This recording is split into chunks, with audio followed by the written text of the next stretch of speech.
Hi everyone, this is Robert and welcome to Deep Geek Live. Today we are looking at House of the Dragon. This is now only just over 2 weeks away. I'm getting quite excited. I know a lot of you are getting quite excited about it. We've had a couple of updates that I'll go over in just 1 second, but I thought this was just an opportunity just to ask a few questions, just to get a feel for where we're at with it, what we can expect, and just kind of casting our eyes across season 1 just to see what it is that we're going to be getting. As always, I'm going to be framing this around questions that I get from my patrons, and I will say up front, in case I forget to say it later, patrons, thank you. I cannot do what I do without you. If you would like to support this channel, the best way to do that is by clicking on the link, which is, if you're watching live, probably in the live chat, or if you're watching back later, down in the description. But that said, just a couple of quick other things to talk about. I do like to let you know a few things which were sort of going on in the wider world. Very quickly, The Sandman is coming out tomorrow on Netflix. If you're not aware of The Sandman, if you don't know what The Sandman is, that's absolutely fine. It has for a long time been a cult thing. It has a huge audience, but it's perhaps not always been out in the mainstream. But this is a graphic novel or graphic serial written by Neil Gaiman, and it is brilliant. It's dark, it's disturbing, but it is brilliant, and it will be out tomorrow. Neil Gaiman has led on the adaptation himself, so we know it's going to be good. And if you're intrigued by it, I'm personally going to I will be watching this. If you're intrigued but don't know much about it, tomorrow I will be releasing an introduction to the world, just a 10-minute video, just to let you know what this is. So I've done that a few times for a few random things. I always find it quite fun, just going to some completely new area and just writing an introduction for people who haven't come across it before. But recommendation tomorrow, The Sandman. I think 10 episodes, all dropped as Netflix do at the same time, so look out for that. The other thing to say, Rings of Power is also getting quite close, less than a month away for that, and we've been having a steady drip of trailers and pictures and interviews and lots of other things. Probably the thing I would draw your attention to this week is we've had the first actual clip from the show. We've had a lot of trailers where you get an image here or something else going on over there, maybe 5 seconds at most of one particular scene. This is the first time I think we've had an extended clip from the show. It's about a minute long. It's Galadriel at the center of it. Do check that out if you're interested. You can have a look over on my Twitter, is probably the easiest way to find that. Just look for Deep Geek on Twitter. So if you're wanting more of a feel for it rather than just what the trailers are like, then do go and check that out. But we're here talking today about House of the Dragon. House of the Dragon is going to be with us. Episode 1 is going to be with us on the 21st of August. So this is the old, as far as I'm aware, the exact same time of day as well, the time slot that used to be Game of Thrones. So this is the way that HBO are definitely trying to fill this all in, is to get us to get back into the rhythm of weekly. They're not doing a huge dump of episodes. That's coming out weekly over the course of 10 weeks. We've had the premiere. The premiere happened about a week or so ago. There are a few red carpet interviews. I will touch on a couple of them a little bit later. We've also had confirmation of episode lengths, which is, I think, really quite interesting, because we've had 3 officially confirmed episodes 1 to 3, and also unofficially we've had the other 7 episodes. The thing which I find fascinating is these are averaging over an hour. Each episode is averaging over an hour. Some of them are 50 something minutes, some of them are an hour and 8 hour and 10 minutes. These are long episodes. This is pardon me, this is a long series. This was something I've been wondering about for a while, because it took them a long time to film. Now, in a time of COVID, obviously there are always hiccups and things will go a bit slower and it's a little bit harder, but they didn't have any huge breaks in filming or production. There wasn't ever time when they had to take a whole month or two off. They were filming all the way through it, and it took them, I think, 9 or 10 months to film the whole season. And when you compare that to The Witcher is, I think, about 7 months to do for a season. Game of Thrones they used to do in, I think, 8 months per season. So it's longer is where we're at. And expect this, if this is the pattern, then all the way through, these are going to be quite detailed and allowing us to really get into the story in every episode, which will be important in season 1 because there's a huge amount of time that we're going to be going through. We'll talk about that again in just a moment. Mara Lee, hi there, Mara, saying you may have answered it on a previous live stream, but how many seasons will there be and how many episodes do the showrunners plan for each season?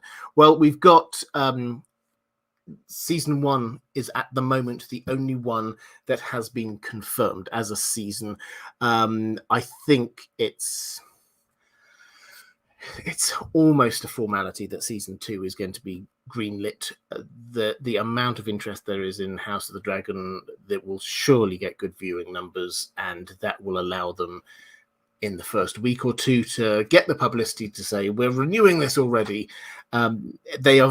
They're preparing for filming season 2 already. Scripts are being drafted and so on. So they're expecting this.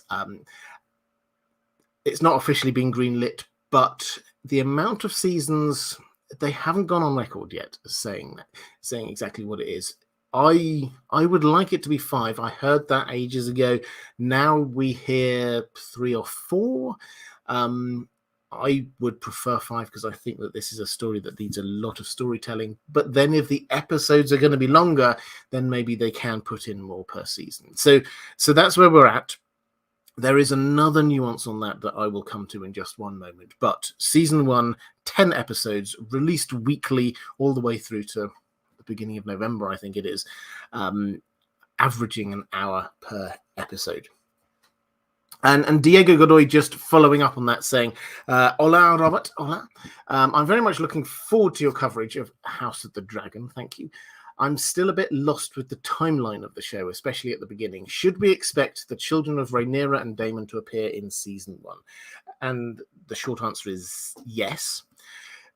Season 1 is going to be the build-up to the Dance of the Dragons. That's what we've got now.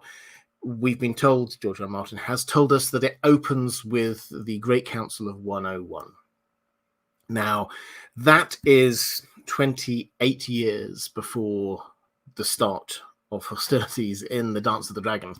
It's necessary. It sets up a lot of the legal precedents in some people's eyes that are being talked about all the way through what will be season 1, and also sets up a lot of the interactions between different characters.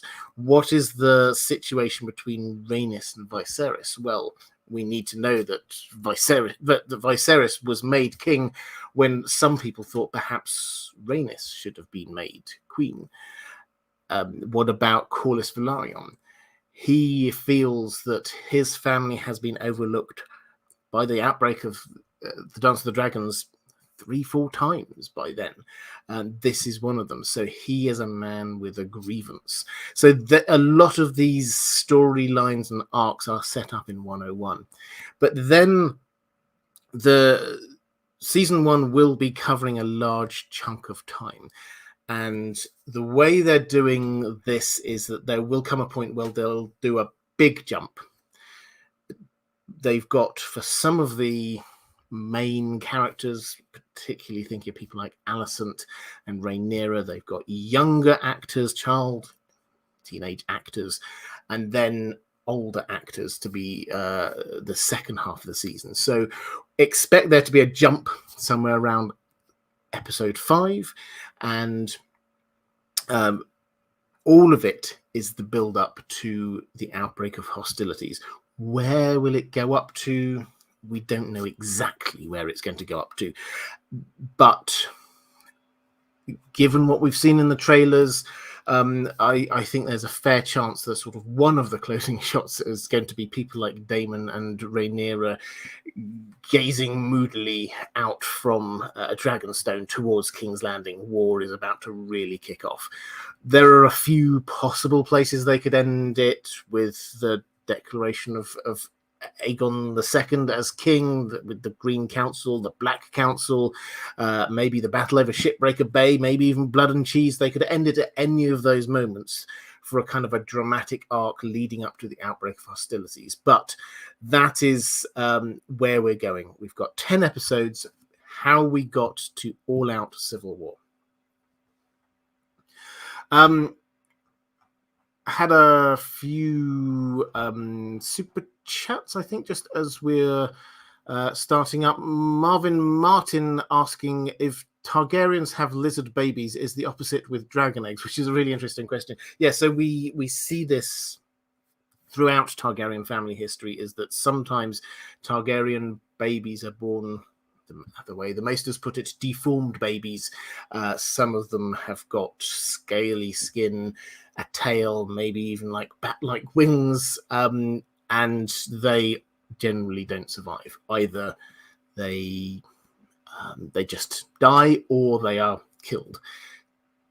But if that happens, does the opposite happen? Do dragon eggs sometimes hatch humanish people?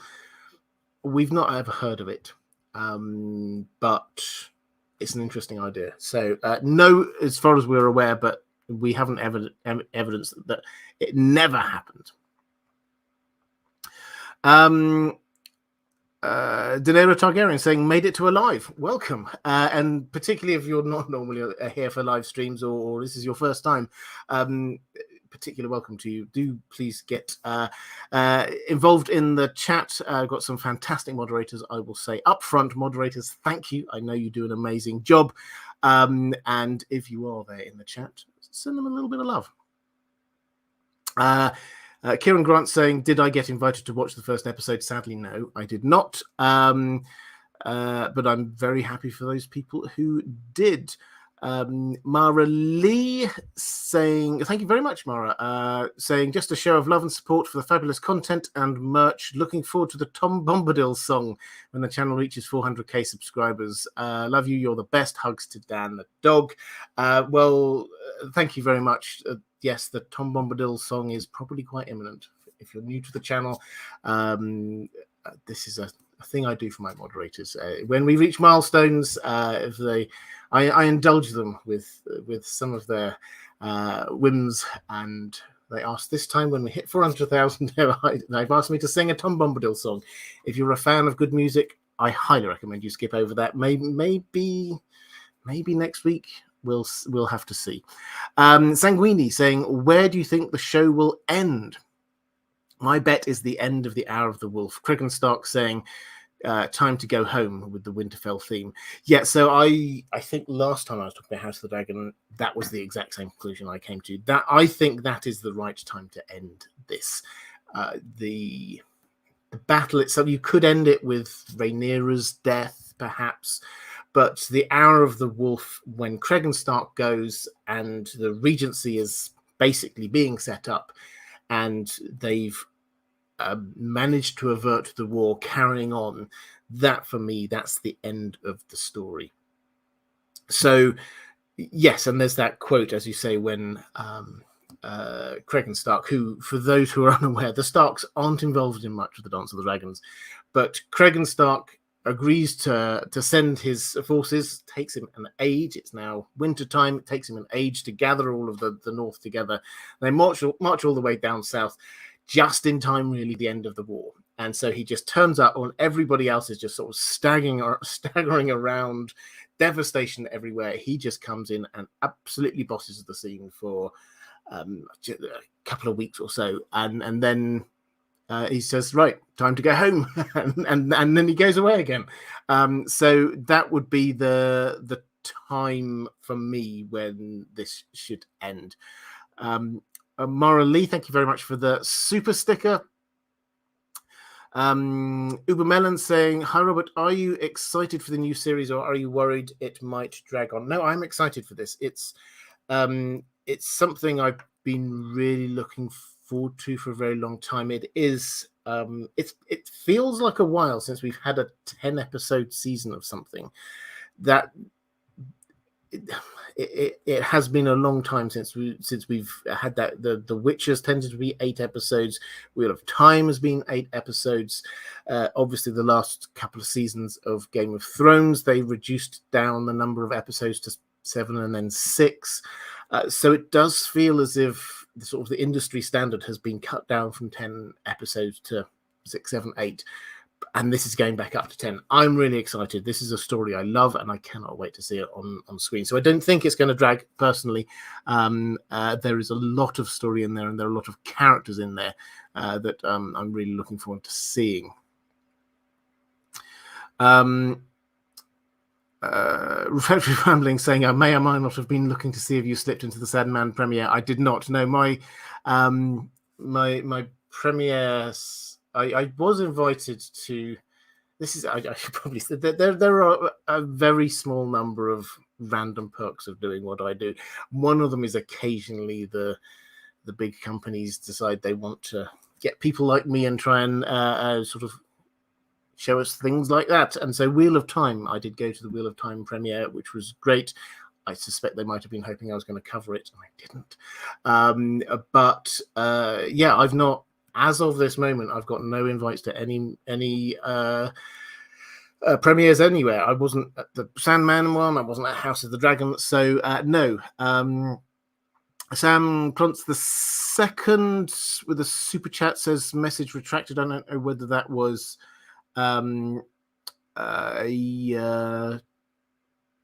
a spoiler or something. I should probably just take this moment to say, as we're coming up to the season, for those who are unaware of my position on spoilers, I'm not against spoilers. If you want spoilers, there are many places that you can go and get spoilers for the show. I know that, however, that there are some people, quite a lot of people, who don't want spoilers, and this channel will be a safe space for people who do not want spoilers. So the moderators, if there's a spoiler, then, and I have no idea whether that one was, but if there is a spoiler, then they will be removing it from the live chat, just so that everybody knows that this is a safe space where we can chat about stuff and not worry about whether it's something's been spoiled. I think that's me caught up. Marvin Martin saying possible show changes to improve the story from the books. Yeah, so George R. R. Martin has said that is they have made some changes. He said that it is inevitable that the way that Fire and Blood was written, you have lots of different. For some crucial moments, you've got 2, 3, sometimes even more possible different explanations, because this is written like a history book with lots of different sources, and there's no clear sort of objective third-person omniscient idea of this is what happened. And they thought about, this was George R. R. Martin's interview with Game of Owns, which was 2-3 weeks ago. It was really interesting interview. He was asked about this, and he said they did think about this. They did think about approaching this show in that style of having lots of different possible interpretations. And so they thought, you could have a scene, and then you'd have, and then you see a different scene of what might have happened. And they thought about it. They decided not to go that route. I'm pleased. I think that would not have worked as well. And that has meant that the showrunners have had to make some decisions about what happens. Some of them I'm sure they can just sort of turn the camera away at the right time and just leave it to our imagination. That does happen sometimes in very good dramas, and we don't even notice it. It's if you're a good enough director and screenwriter, you can allow that freedom for there to be some gaps in what we see and understand. But they will make decisions about some of the key things where in Fire and Blood we have different interpretations of what happened. They will decide this is what's going to happen. George R. R. Martin has been involved in this process. He is not a showrunner. He's not a writer. We do not have the any official position from him or from HBO as to exactly how much authority he has in this. He said that he's very involved. We don't know whether he's got the right of veto over anything. We don't know whether he's got the right to suggest stuff. But he is actively involved in this, and he sees his role of keeping the canonicity, which is an interesting word. We'll come back to that, and I've got a question about this later. But he sees that as his role, to try and make sure that this stays close to his books. But he did say some of these creative decisions, which have been made in order to allow for one single narrative going through House of the Dragon, he approves of. He thinks they're better than what he wrote. Now, obviously, he's trying to sell this to us. Obviously, he won't say, I think it's terrible, but he does seem to be approving of a lot of those decisions.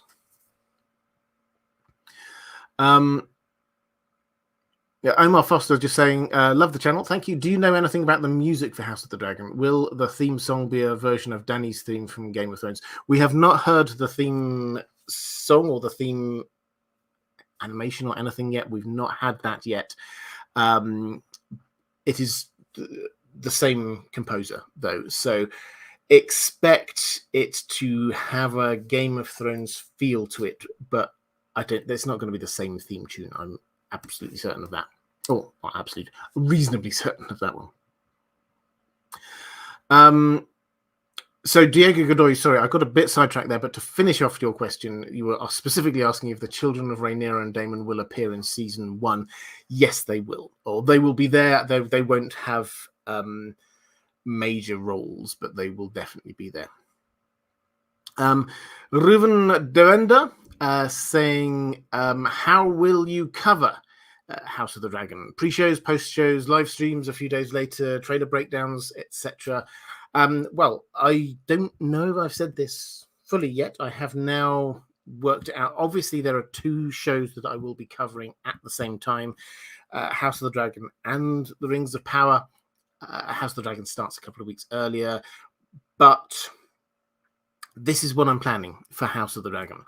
I will be doing a live stream, a pre-show live stream. It won't be immediately before the show, but probably at 5 p.m. Eastern time, starting on the Sunday. So we've got a chance beforehand, just as a pre-show, just to remind ourselves of what happened in the previous episode, look forward a bit. We'll have had normally they do mini trailers for the next episode. We can talk through that. Any questions people have from the previous episodes, we can just try and unpack a little bit about what that was. And so that is the starting point. I'll be doing a pre-show live stream. Afterwards, the day afterwards, within 24 hours of the episode airing, I will have done a breakdown of the episode. So it's the same as I did for Game of Thrones, same as I did for things like Westworld. I will do just a normal video, but breaking down what happened, highlighting a few things that maybe you missed, making some links across to other areas, comparing across to the book, that kind of thing. Then there will be, in an ideal world, 2 other types of video that I might do. I'm aiming to do a quick breakdown each week of the trailer for the next episode. It won't be a long video. Those trailers are often quite short, but I will just sort of break it down so everyone can see what it is that we've got going on. And then when there's an issue each week, there usually with these kinds of shows, there's something people are talking about. There's a buzz about something. There's something people just want answers on. I will try and pick up. I'm very happy to take suggestions when we get to it, but I will try and pick up on what is the issue that people are talking about, and I will make a quick video on that one as well. So that's the aim, and I'm going to do something similar for the Rings of Power. So there's going to be a lot of content, is basically what I'm saying. I've been I've been looking forward to this for a very long time. I'm raring to go. I had a little break just a week or so ago, so I'm full of vim and vigor and looking forward to it. So that's the plan. Pre-show live stream, breakdown of the episode within 24 hours of it airing, and then looking at whatever sort of big issue talking point we've got, and maybe a trailer breakdown as well. Thomas the Kirschmacher saying, ever thought about doing a first reaction video? Not your style, I know, but might be an idea you've had. Yeah, I've had that as an idea. At some point, I keep on talking about it and never doing it. At some point, I might do sort of short form videos. TikTok, they also do short videos now on YouTube. So I'll consider it. It's certainly something there. I think I get the impression what people are most interested, correct me if I'm wrong, but I think what people are most interested in is the episode breakdown, and then if there's a burning issue, trying to get to grips with that rather than me doing an instant reaction to it. But that's the plan going forward. Andrew K saying, some of the language in the trailer about vivid dreams that Viserys the First mentions, do you think they're going with him having dragon dreams? I will touch on that, and I've got a couple of questions about that, so I will touch on that in just a moment. Darkwin Jr. saying, hey, Robert, I recently caught up with the Song of Ice and Fire, so I can finally watch those videos, but I'll have to wait till next stream. I'm only halfway through Fire and Blood. Well, yeah, so Fire and Blood, I mean, you did the Dance of the Dragons is basically in the second half. There's like a chapter or two at the end of the Regency, but yeah, it's mostly in the second half. But yeah, I'm quite jealous. I really enjoyed reading about the Dance of the Dragons when I was reading my way through Fire and Blood the first time, and I'm re-listening to it again now. When I'm on my dog walks in the morning, then I have got Fire and Blood just playing for me. Okay, let's go with a question from Gabriel Farrell saying, hi, Robert, hope you're well. I am, thank you. I read in an article recently, can't remember which, that the showrunners are only looking at 3 or 4 seasons for House of the Dragon, and that if it is successful, they might move on to other stories in the Targaryen dynasty under the same banner. Firstly, do you think 3 or 4 seasons is enough to do justice to this story, given everything that happens? And secondly, what would be your pick for a Targaryen story to tell next if they do go down that route? Blackfires, Aegon's invasion, something else? So this is fascinating because I think, and this might be news to some people, because it didn't really get huge amounts of media traction, but we've been working under the assumption this is a standalone show, House of the Dragon, which is Dance of the Dragons, the story. It'll be a certain number of seasons, and then that's it. And then they're developing other spin-offs, which we've talked about many times before. There's the Courts of Velaryon spin-off, the Nymeria spin-off, Dunk and Egg, etc., etc. Those are other spin-offs which are happening elsewhere. So that was the thinking we've had. This 3 or 4 seasons, I'll pick up on that bit first. Personally, I would like this to be 5 seasons, particularly if season 1 is just the build-up. If you're talking about just 2 seasons for the entire Dance of the Dragons, for me that feels a bit squashed. So I would like there to be 3 seasons, roughly. This in my dream world, 3 seasons of the dance itself, and then a final season with the aftermath. Basically, that would work really well for me. If they are going with longer episodes, then that might assuage some of my fears. But I don't know. Maybe that's just a season 1 thing. We'll see. But this idea of them doing other stories under the same banner. I first saw this was from the red carpet interviews for the House of the Dragon premiere. And Miguel Sapochnik, who's one of the showrunners, he was asked, would the team behind the series explore an anthology model to tackle different parts of the Targaryen history? And this is what he said. Absolutely. I think that's one of the interesting things about the Targaryens. We've chosen a story that's almost like Star Wars Episode 4. It's The New Hope. We can go backwards, we can go forwards. There's a lot of opportunities here. I hope we've been given the opportunity to set up something. So this is a complete departure from this idea that House of the Dragon is just about the Dance of the Dragons. Suddenly, House of the Dragon becomes this overarching banner for TV shows about the Targaryens, about the House of the Dragon. So that is where some of the thinking, it's not been decided. This is still speculation. It's speculation from the showrunner, which is why we're talking about it. But this could be where they go with this. Now, I find that idea fascinating, and also it's noticeable now when you look back at all of these other ideas for TV shows within George R. Martin's world that we've got. They're not about the Targaryens, with the exception of Duncan Egg, which is sort of its own thing, really. But we've got Corlys Velaryon, we've got Nymeria, there's the Jon Snow show, there's one we've been told about, Yi Ti. These are not about the history of House Targaryen. So this could be an anthology kind of show where we tell the story of the Dance of the Dragons, and then we tell a different story from the history of the Targaryens, and then another story after that from the history of the Targaryens. And this is the example used here. We've chosen a story that's almost like Star Wars Episode 4, A New Hope. This is an intriguing idea.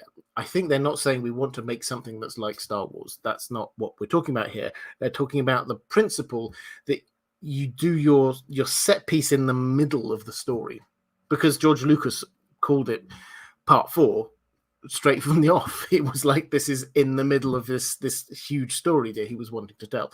But that's what they're doing here. They've picked the Dance of the Dragons, which is basically, this is the hinge, the center point of the story of the Targaryens in Westeros. And from there, once you've told that story, you could say, well, we can go forward and say, what happens a bit later? The Blackfire Rebellions. What happens a little bit before? Maybe we'll look at Aegon's conquest. And so they can just pick off all of these different things. My guess is they will not. They've made quite a big play on the fact that this is built off of the story which is complete. This is a story George R. R. Martin has finished writing, and I think that means that they will not be going forward in time to tell another Targaryen story until we've had Fire and Blood Part 2, and we've had confirmation Fire and Blood Part 2, or Blood and Fire, as George R. R. Martin was suggesting he might want to call it. That is not going to happen until after the Winds of Winter. So feel free to insert your own prediction about when that will be, but I think it's probably fair to say that's not where we're going to be at next. So if I had to guess, after this, they're going back in time.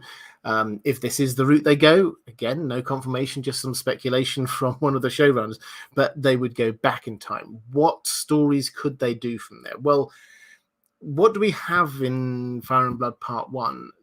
A lot of it, a large chunk of it, is Jaehaerys, which is really interesting and really good, and has got some fantastic little small stories within it. But as an overarching narrative, it's probably not the strong one they go. The invasion, Aegon's invasion, I think could work really well. It's possible you could also do something Maegor the Cruel. That could be another thing they could do.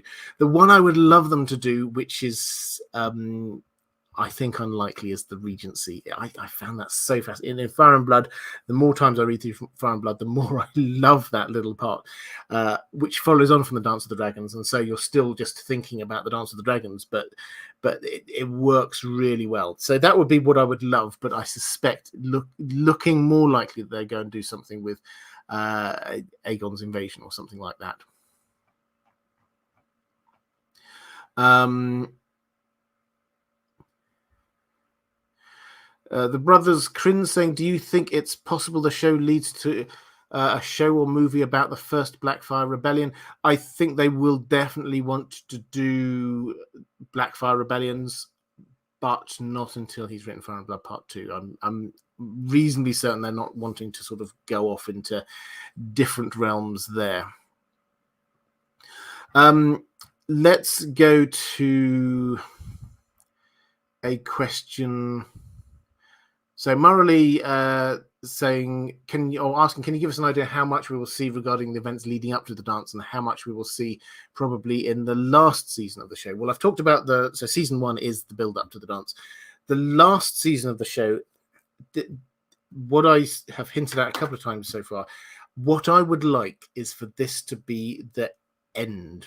I think that there is so much here that we can focus on after Rhaenyra's death, and we get Aegon II is king. You could end it there, but I think we've got a fascinating period of time. We've got the Moon of the Three Kings, the building up to the Hour of the Wolf at the end.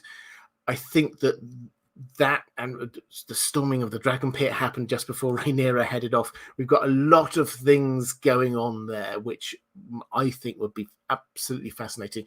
And the culmination of this story, because we get a few characters who it's very clear they want the war to end. They had clear loyalties earlier on, but now these are kind of older, wiser heads are going, you know what? We can't carry on with this civil war. It is destroying not just the Targaryen family, but the entire continent. We have to stop this. And so I would love to see that worked through. How do we get to this place where we get the people who want peace actually winning? And often suffering for it, but actually winning. They got peace when a lot of the most powerful figures around them did not want peace. How did they manage to achieve that? That I think I would find fascinating. So I would love that to be a last season of the show. I don't know whether they will go to that. They might end with Aegon, or maybe Aegon's death and then just move on from that. I'm not sure. Lady Rusklin saying, I think the show should end with Hour of the Wolf. I agree. Mattia saying, I think the dance isn't finished before the Hour of the Wolf. Stopping early would feel unfinished. Yeah, I think a lot of the people, Matthew Stewart saying Hour of the Wolf is paramount. Yeah, I think that's the majority of opinion. I think when everyone talks about this within the fandom, this is how they want it to end. Zvibo saying, hi Robert, I've seen a few reviews of the first episode from people in the Song of Ice and Fire fan community who attended the premiere, and they seem to be overwhelmingly positive about it, which is really great to see. I've got another bit of that question, but I'll just very quickly do this. Yes, absolutely. So there were a few people who got invited, not just sort of press people, and their reaction was very positive. Now, we have to take reactions to premieres with a pinch of salt. If you go to that kind of thing, you're not going to say this is terrible and horrible, but people seemed genuinely enthused by it. People seem to genuinely like it. And I've not yet seen anywhere a bad review from anywhere in the press, from anyone who's had access to it at any point in this process. Everyone thinks that the script is great, the acting is great, the feel of it is great. This is getting very good reviews, and I'm really encouraged by that. Obviously, we'll have to wait and see once everybody gets a look at it. But yeah, overall, there's a lot of love going on there. The question goes on. There's a suggestion from some of them that there is quite a big and potentially controversial Song of Ice and Fire lore reveal in the episode, presumably signed off by George R.R. Martin. Do you have any thoughts on what this might be? And Sea Green Manga also saying, a week or two ago on Twitter, I noticed a comment that the first episode will have a George R. R. Martin approved reveal that will be counter to some Song of Ice and Fire theorizing about the backstory. Do you have any thoughts on what this will be? Pardon me. So I do have some thoughts, and this is where we always have to make these decisions when we're talking about spoilers. What is a spoiler and what isn't a spoiler? So, and to sort of try and tease out where I stand on this. If something is out there in the public domain, if it's in trailers, if George R. R. Martin has said it, if the showrunners have said it, if it's in the books, I don't count this as a spoiler. Personally, I assume people have read the books. If you haven't read the books, of course, that's absolutely fine. There's no problem. Part of the reason I'm here is to help explain that kind of thing to you. But I don't count it as a spoiler. Explaining what happens in the books, that's what I've been doing all the way through this live stream. Similarly, if there's things that George R. R. Martin has said, for example, then I will happily talk about them. Now, there was something which came up from... It was presented as being a big thing, a law change, which came out from the episode. And I'm talking around a little bit because if you wish to be completely unsullied, if you wish to not know anything about this at all, then feel free to scroll for 5 minutes. I thought about this. I personally think that this is as big a thing as people are pretending. I think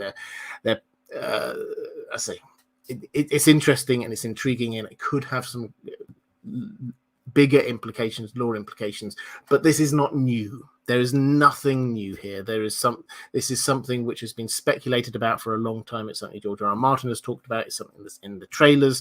It's not a new thing. So if you don't want to hear what this is, then feel free to skip forward for 5 minutes. But as I say, I don't personally consider this a spoiler. There is, as Andrew Case said in the chat earlier, part of the trailers is Viserys talking about visions, and this is a Targaryen thing. Some Targaryens have visions. This is why they escaped the doom of Valyria. They had visions about the doom and they moved over to Dragonstone. And George R. R. Martin, when Fire and Blood came out, he rather coyly, he did a video to promote Fire and Blood, and rather coyly said, some people have speculated that perhaps Aegon the Conqueror invaded Westeros because of some great prophecy that meant that he would need to unite the continent to protect them. Hint, maybe this is about the Long Night, the White Walkers, the others. And everyone got very excited about this. And then there was no mention of it in Fire and Blood. And it's like, well, what were you talking about then, George? If you wrote this thing and you're teasing something which isn't there. And I can remember at the time I was asked about this a lot because it was a little bit strange. And my instant take, which I think was still a fair take, but was that if you look at Aegon the Conqueror's actions when he arrived in Westeros, it gave no suggestion that he saw a threat from north of the wall. Because he, as far as we're, I don't think he even visited the wall. It took him, I think, 13 years to get as far north as Winterfell to go and visit it. We're not told that he spent much money or effort fortifying the wall. Clearly, a threat from the White Walkers, the others, was not serious to him. He may have had some vision about needing to unite the Seven Kingdoms. That clearly was a priority for him. He went to great lengths trying to make sure that Dawn joined, came under his banner as well. But why am I saying all of that background? Because what we have again now is we got Viserys talking about dreams and visions. And we have in the trailer, we've got as well, you remember the dagger, the cat's paw dagger that we had in Game of Thrones? That appears again here. It appears a few times. That appears to be King Viserys's dagger. And in one of the trailers, we see him, I think, putting it into a fire, a flame, and there appear to be lots of glyphs on it, and there's speculation, what are these glyphs? This looks a little bit like maybe this is Valerian writing. So there's a lot of speculation here around, do the Targaryens have some secret knowledge that they're passing from generation to generation, some dream? And the speculation is that this comes up in episode 1. So I don't think that's a spoiler, because there's nothing new here. And I know a lot of people have said that this is going against law and things like that. People have speculated about this for a very long time. The crucial issue is not might Aegon the Conqueror have had some vision that meant that he wanted to invade Westeros and unite the Seven Kingdoms. Fine. Is there a link across to the others and the Long Night? That would be fascinating. I've not seen any hints in any of the books or anywhere that is the case, though. Mattia is saying, wasn't it Rhaenyra? It might have been Rhaenyra holding the daggers, but it's there. Someone was doing it. Matthew Stewart saying, I'm all for the connection between the Night King and the Targaryens. Liam Doherty saying, how much input has George R. R. Martin had in the writing? He's not a writer. He's obviously a writer. He's not a writer on this as a TV show. But if there are major law changes, then he will have signed them off. I think that's the clear implication of what we got. So it's not that he was sort of coming up with all of this, but he's signed off a few things. So if there is a big change, then yes. Reflective Rambling saying, did I forget a wrench? Though I was going to give a wrench to somebody, and I haven't seen them yet in the chat, but the chat does go through very quickly. So I will try and do that when I see that person. Andrew K saying, if Viserys I had dragon dreams, it might paint him in an even more unfavorable light, not being more proactive enough sorting his succession. Well, the thing I would find fascinating is if we do have something along these lines, does this... we're always talking about the North remembers, but obviously the North forgot. Is the implication here that the Targaryens forgot? They had this thing that they were passing down generation to generation, but then is it the Dance of the Dragons that destroys it? Viserys dies. Who would he pass it on to, this knowledge? Perhaps his brother Daemon. Daemon dies. What about his heir, as he sees it, Rhaenyra? She dies. What about Rhaenyra's eldest son? He dies. So we get an entire load of Targaryens all dying in very short order. The knowledge of this may end here. That might be what we're looking at.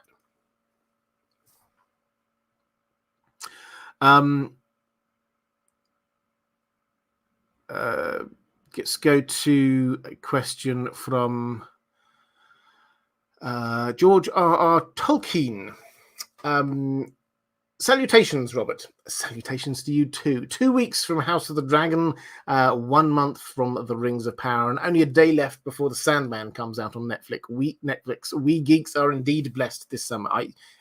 We may no longer be on the darkest timeline. This is good for us. If you told me I was going to have a TV show based on the Dance of the Dragons, followed by a TV show based in the Second Age of Middle-earth, as well as something like The Sandman, and hey, we've got another few other really cool shows going on at the same time as well, I would have been absolutely delighted a couple of years ago.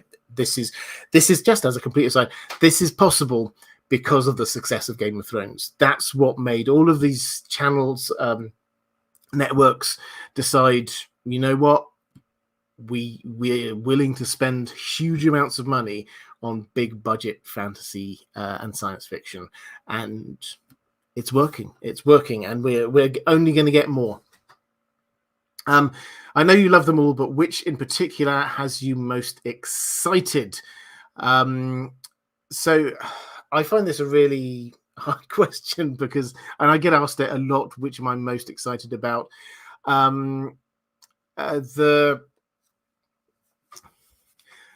Both of the two main things I'm covering, I'm very excited about. What I will say is, I don't want to get into a comparing the one against the other, certainly when I haven't seen either of them yet. I am very confident about House of the Dragon. I've seen literally nothing that I'm concerned about. A couple of things that I go, oh, okay, so you changed that. I understand why you've changed that.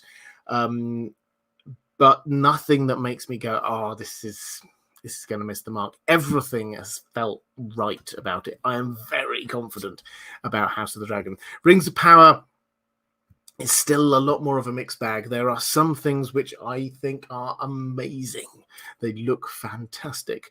There are some things not so sure about yet, but I still haven't seen a full episode. And I'm a character, I'm a plot person.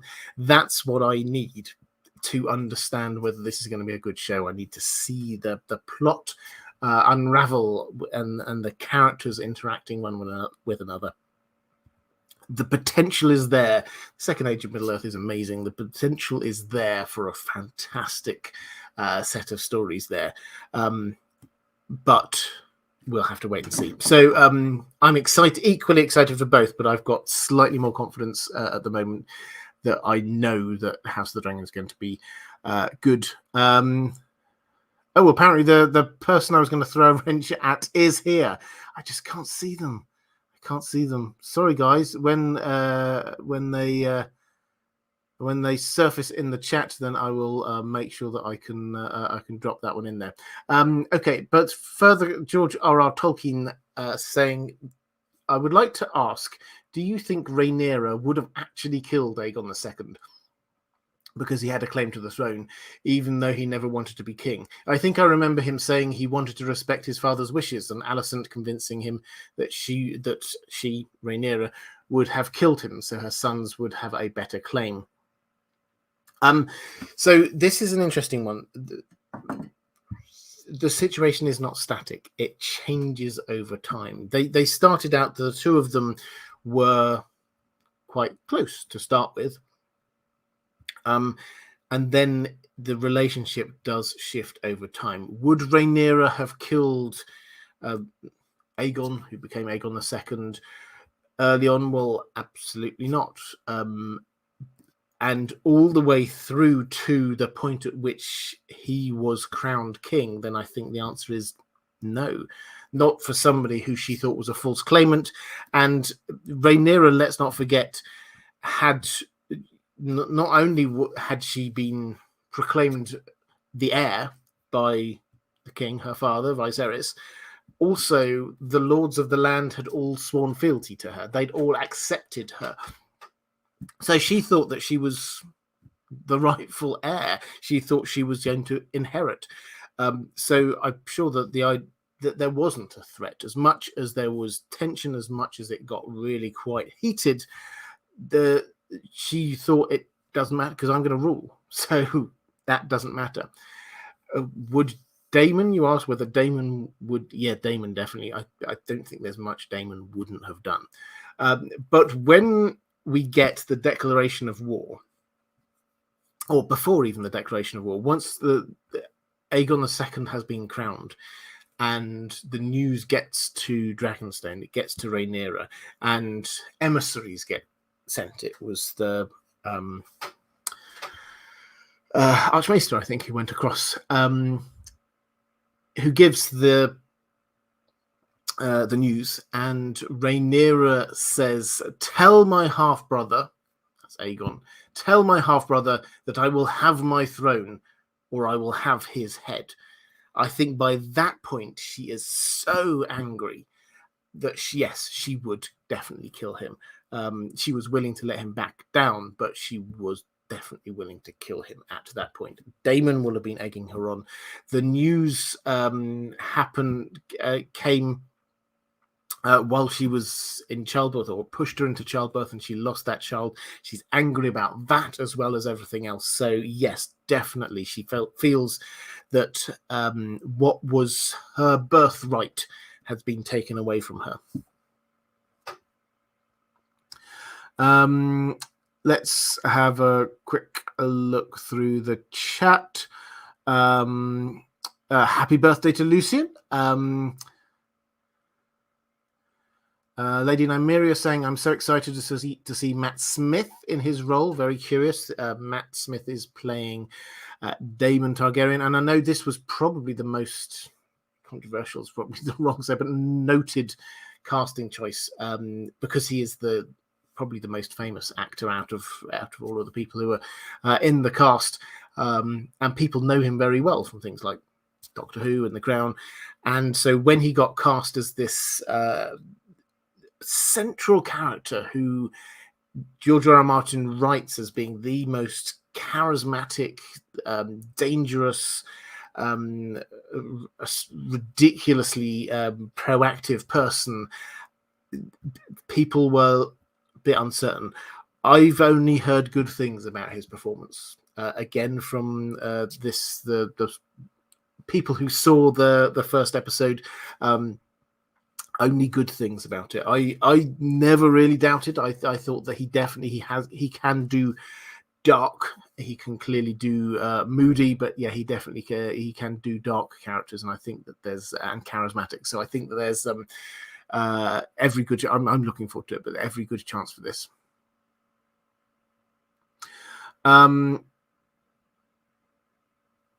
Andrew K saying, one thing I do not find redeeming about Rhaenyra is she seemed to feel in the text that she was the exception, that she should rule rather than women being considered in general. Yeah, that's never quite clarified. It's not. I have a feeling from what we've seen from the trailers that they're going to play a lot more into this ought a woman to rule at all. Rhaenyra always seemed, as you say, very much more pragmatic about this. It's just, my father said that I was taking over, therefore I will take over, rather than her engaging in this idea that it's because she's a woman that she's not getting it. So I think the show will play. I mean, that's definitely a part of how George R. R. Martin wrote this. Don't get me wrong, but I think that the show will play it up a bit more than it was in the books, because Rhaenyra doesn't really play with that angle all that much. She kind of tacitly accepts when we do get to moments where they're trying to work out the Great Council of 101 who should be taking, who are the potential future rulers. It actually wasn't her who came down as being the options. There was Viserys or Laenor, her son. So it's almost, so this is Rhaenys, I should say. So for her, she was just very, okay, fine. If it's not me, then I want it to be my son because it goes down through me. And Rhaenyra's approach, again, she doesn't seem to engage with it at that level. Bree Woodward saying Smith is a top tier actor. Yeah, I agree. Let's go to Sylvia Galasso saying, ciao, Robert, ciao. Why would Corlys Velaryon think it would be better to claim that Alan and Adam were Laenor's natural sons rather than his own, considering he was telling this to Laenor's widow, Rhaenyra? Okay, so this is an interesting one. So we have, when we get the dragon seeds, we won't see this in season 1. This is probably going to be a season 2 thing. The strategic situation here is that whereas on Dragonstone, so Team Black, Rhaenyra and co, on Dragonstone, they had a lot of dragons, but not very many dragon riders. And what they decided they would do was try and get some more dragon riders. They didn't have any more Targaryens, but the Targaryens had been sowing their wild oats around the Dragonstone and the area for a while, and they knew there will be some bastard children out there who were colloquially known as the Dragon Seeds. And so they were invited to come and try to bond with dragons, which they do. Two of those who come to light are Alan and Adam Velaryon. Now, I say Valerian, they initially were called Hull as their surname. We know who their mother was. This was somebody who worked in the docks in Hull, which is on Driftmark, which is House Velaryon's island. She then grew to basically be, as far as we can tell, this great merchant queen. She was a very important and powerful character. But she had these two children who were being presented as Laenor Velaryon's bastard children by Corlys Velaryon, who discovered them. Now, this is curious because Laenor, as we know, was gay. Almost certainly he doesn't have any bastard children with women from the town of Hull. That doesn't seem to be at all his style, so to speak. So the idea that they were his children was an odd one to start with.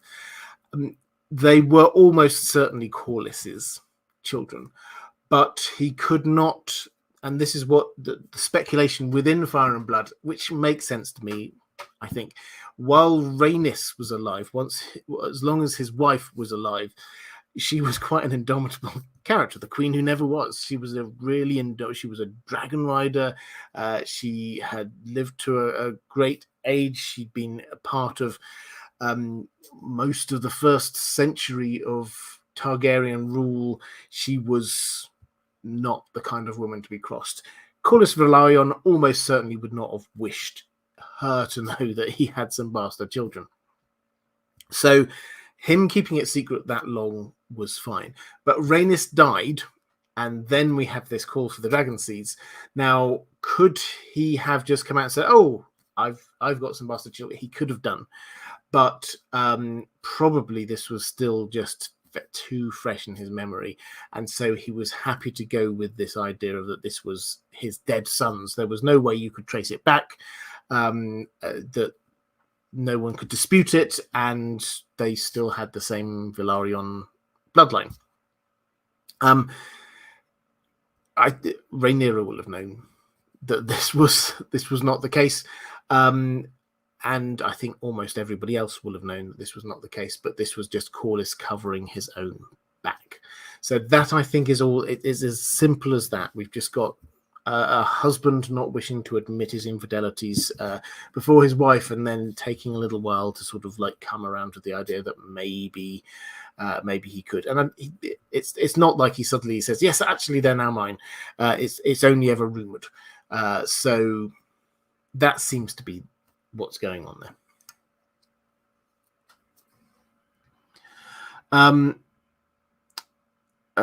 Costume CO is in the chat. Hi there, Heidi. Great to see you. If you like costumes and intrigued by costume design, what the costumes are telling us about characters, I can think of no greater channels to go to than Costume CO. So do go and do that. I am throwing a wrench at somebody right now. So if you suddenly find that you've got a wrench next to your name, welcome. If you do not wish to use it, you do not have to. I've not spoken to you, but I did speak to one of the other moderators earlier. So Heidi, great to see you. Just having a quick flick through, see if there's anything else in the chat.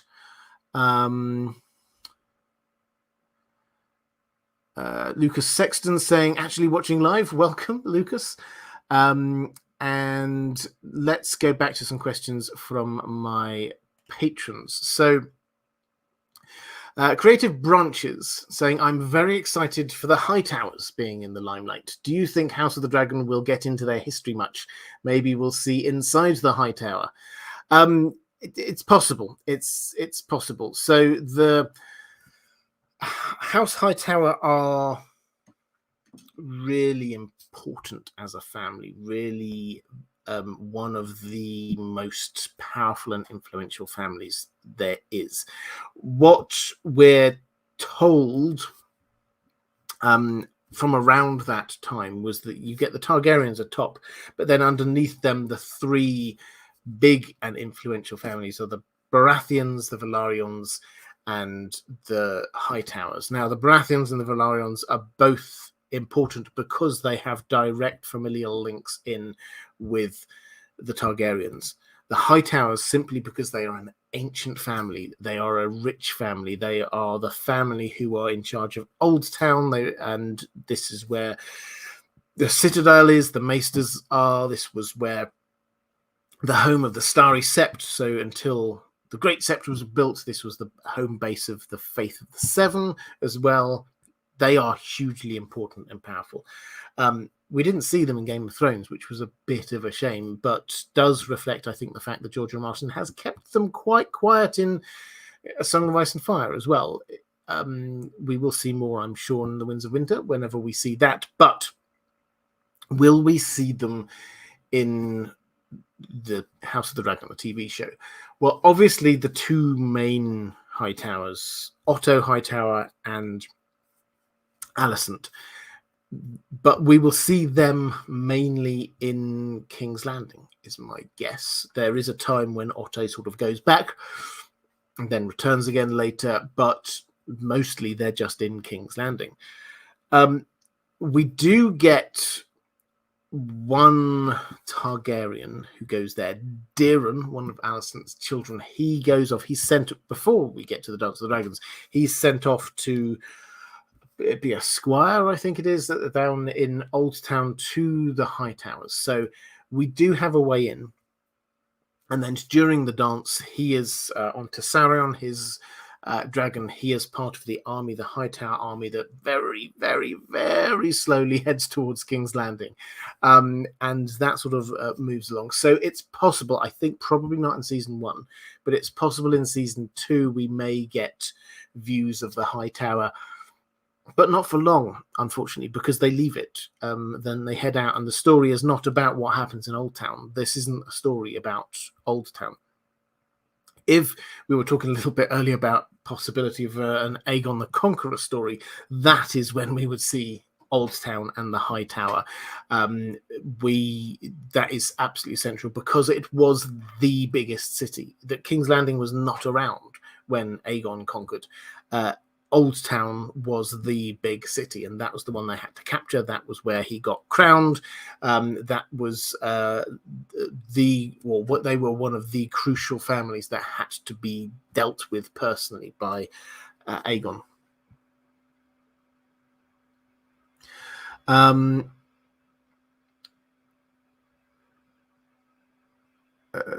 We've got Tozy saying, Daeron is MVP for the Greens. Yeah, he does a good job for quite a young lad. Adrian Birchall saying everybody forgets the Celtigars. Yeah, everybody does forget the Celtigars. That's because they're not that powerful. They are, for those who don't know about the Celtigars, there are 3 islands there in the Gullet, in that patch of water that leads out from King's Landing, heads towards the Narrow Sea. You get Dragonstone, you get Driftmark, and you get Claw Isle. And each of those have a family that descend from the Valyrians. The biggest and most important by a long way are the Targaryens. Then we get the Velaryons. Then you get the Celtigars. And now the Celtigars have got a storied history, but it's not that the Targaryens are ever really looking to intermarry with them in the way that they do with House Velaryon. They're not clearly not very powerful, to the extent that when we get Brienne going on her road trip in A Song of Ice and Fire, and she wanders along Cracklaw Point, and we get Nimble Dick Crab giving all of the history there, it becomes very apparent that that part of the world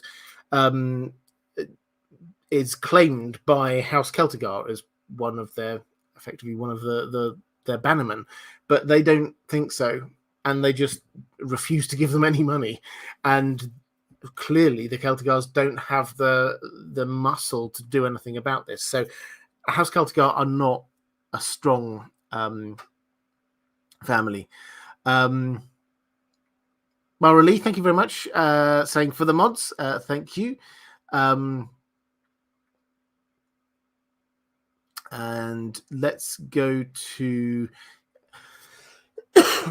a question from Dan McKay. If you tomorrow had the chance to meet the showrunners and ask a burning question, similar to how you asked one to the showrunners of the Rings of Power recently, what would you ask? Yeah, so for the Rings of Power, I did have a chance to talk to the showrunners, and I asked them what was my burning question, which was, what have you done with the timeline compression? What's going on? And I got an answer from that.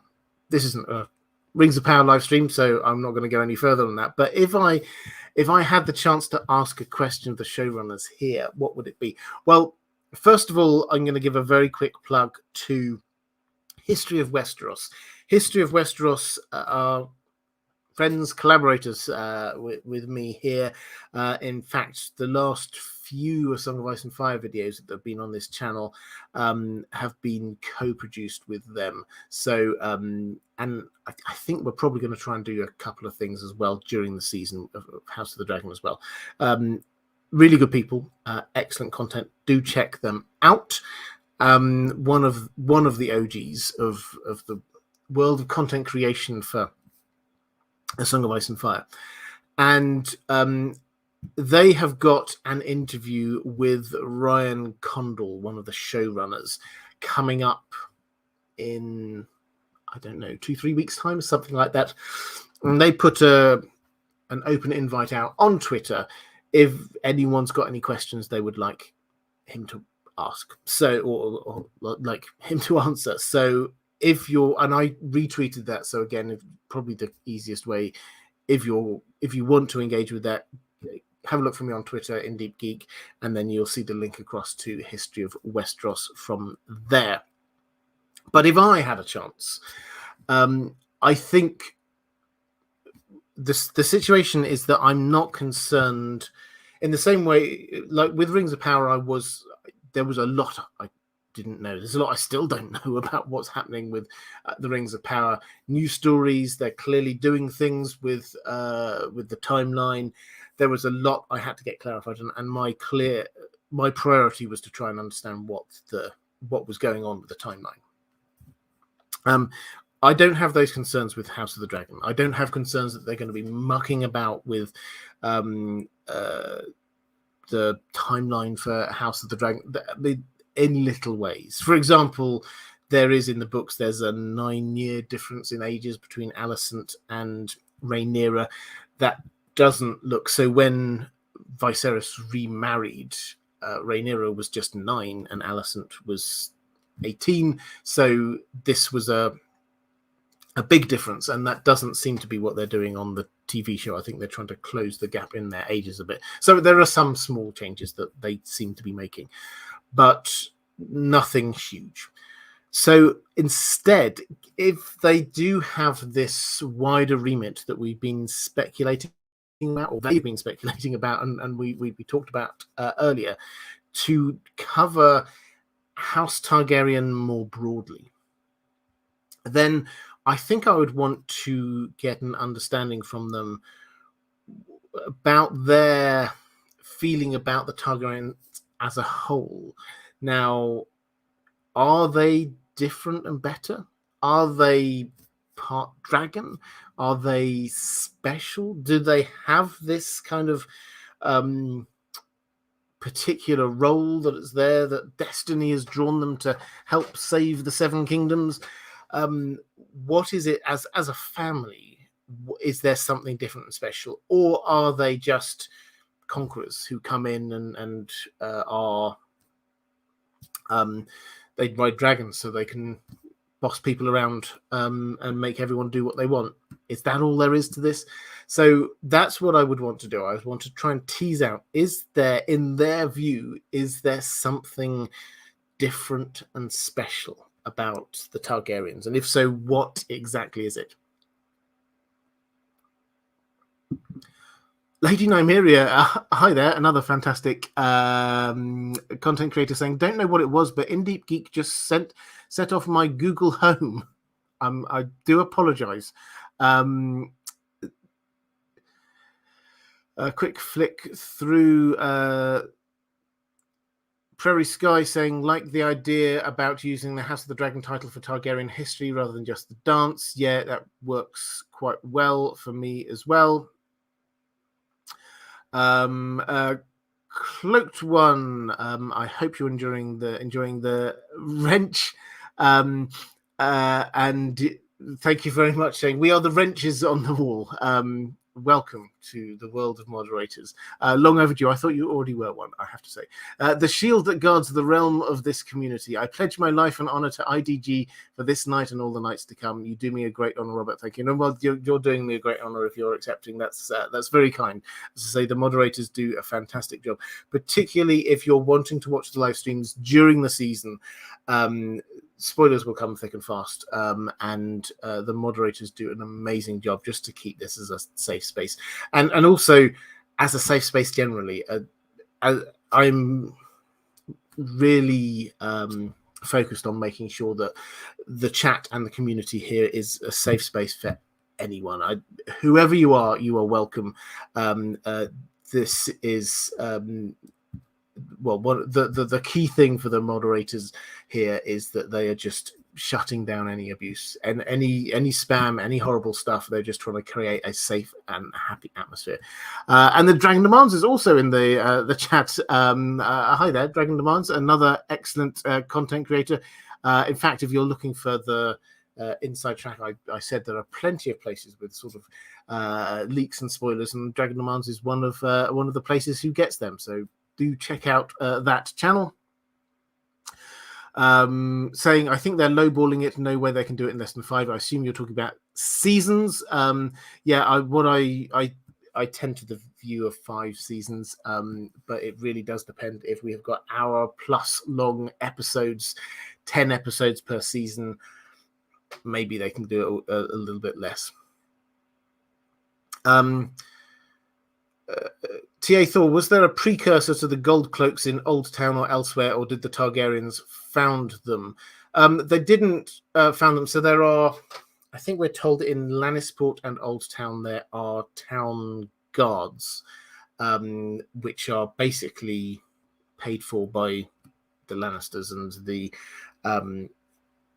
Hightowers. So they are around. This is not an entirely new concept. But as we'll see, I'm sure in season 1 of House of the Dragon, it was there in Fire and Blood, as a unit, as a clearly identifiable group. That comes from Daemon Targaryen when he gives them the gold cloaks, and he gives them standard gear, and he makes them feel like they're a team. And this is one of the most intriguing things, is that this is his real power base for Daemon Targaryen. He's the brother's king. Sorry, the king's brother.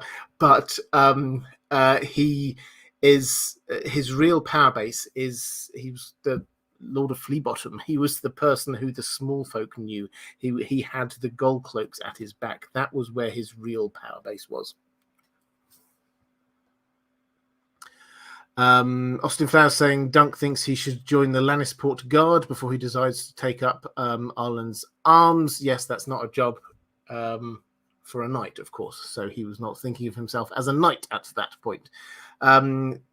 Let's go to a question from Andy Q.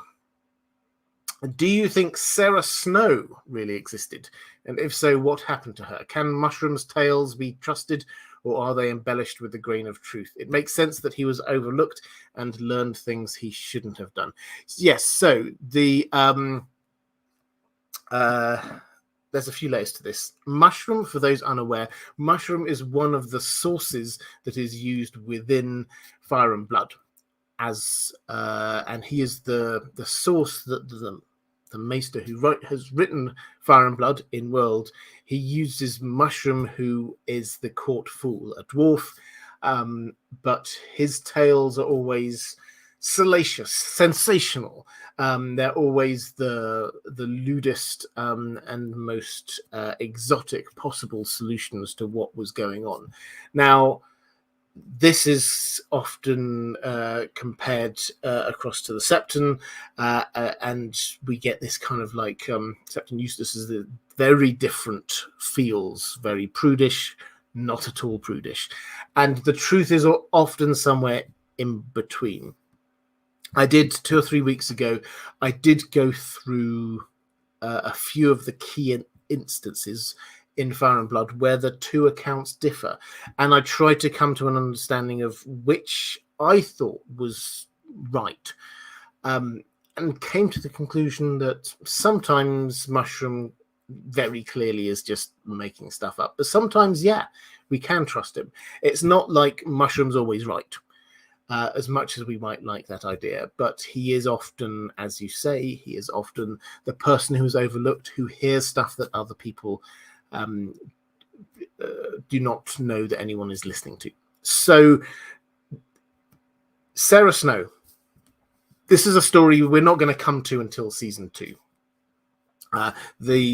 After we get effectively the declaration of war, then the decision is made. Team Black, low on or short on supporters to start with, they decide to send out their team to go and rally some support from people that they think probably will support them.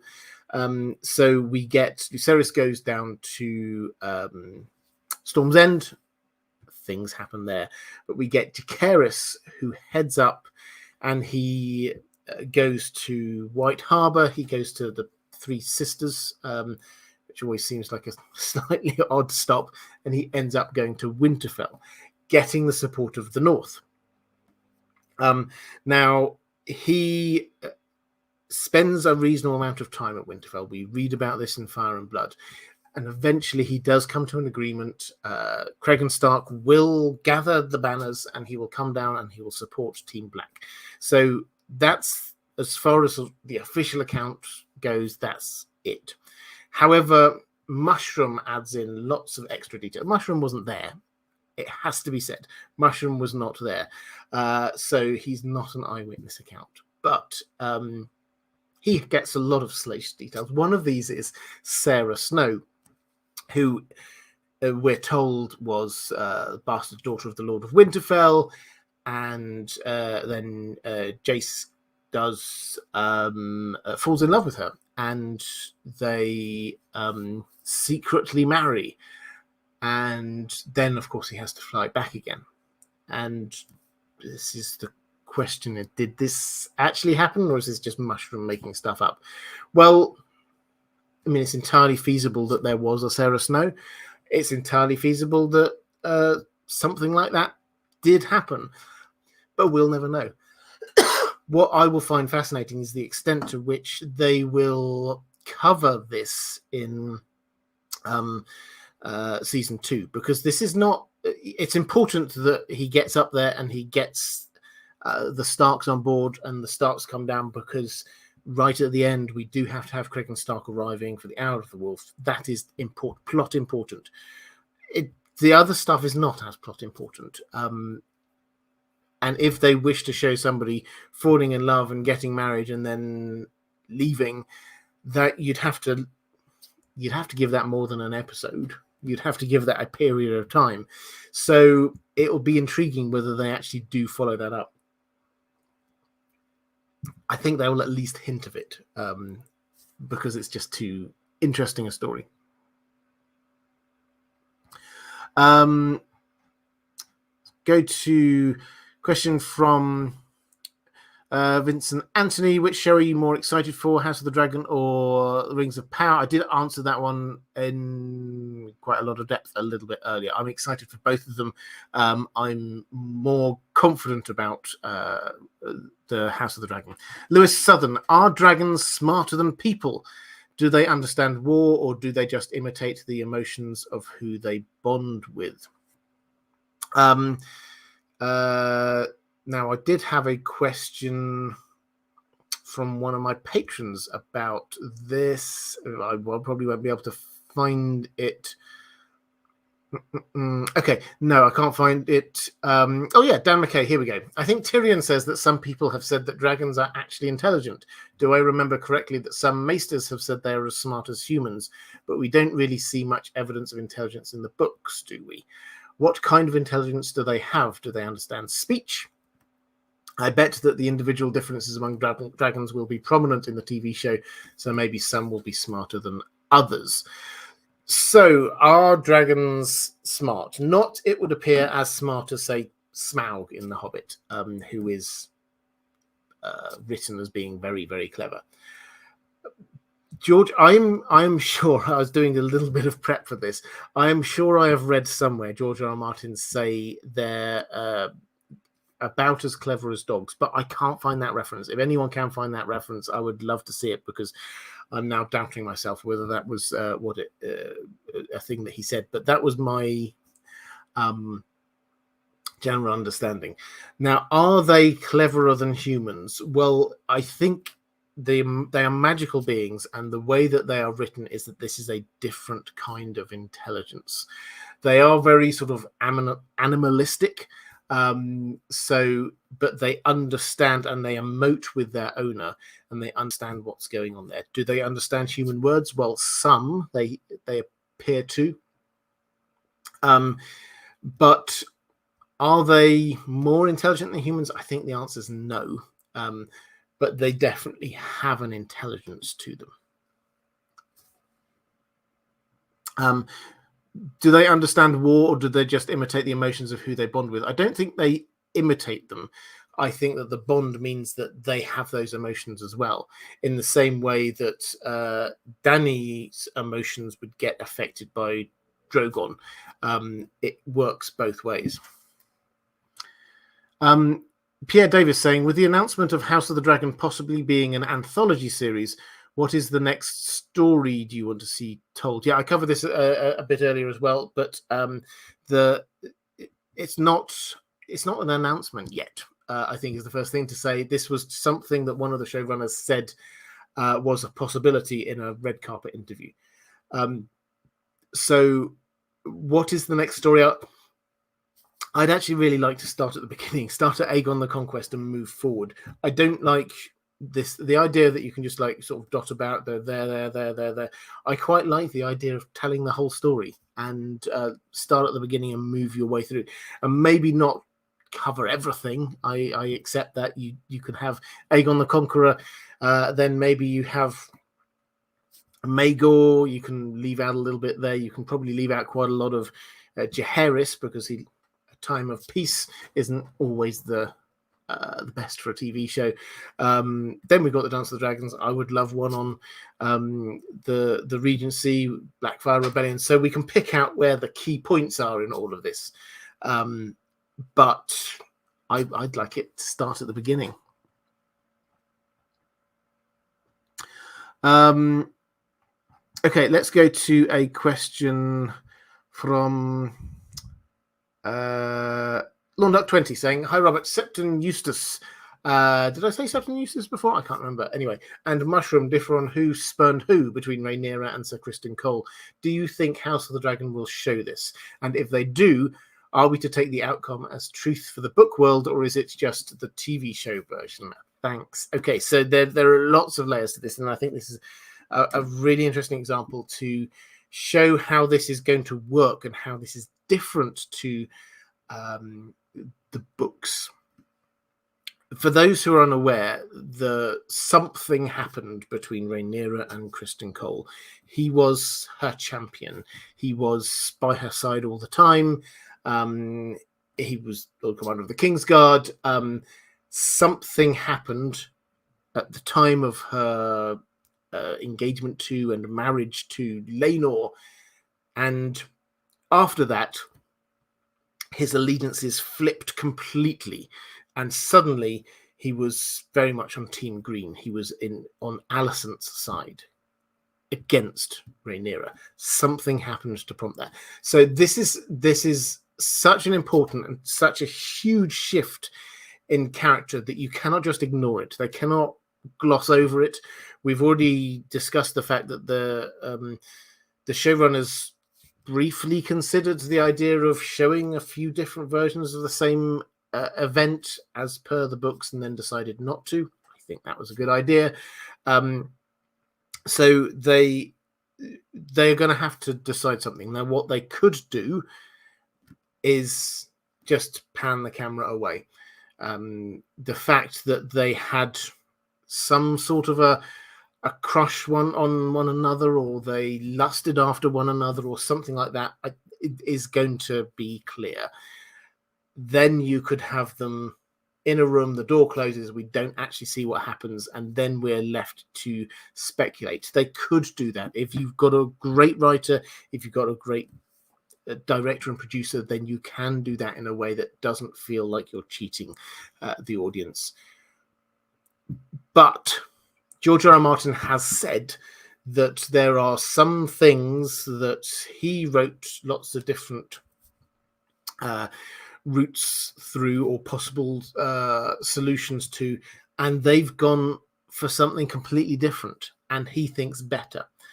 I wonder whether this is going to be one of those. So it's entirely possible that the options that we're given, that he went to her and suggested that they run away together to the Free Cities, or she went to him and said something quite similar, and maybe those aren't the only two options. Maybe something else completely different happened.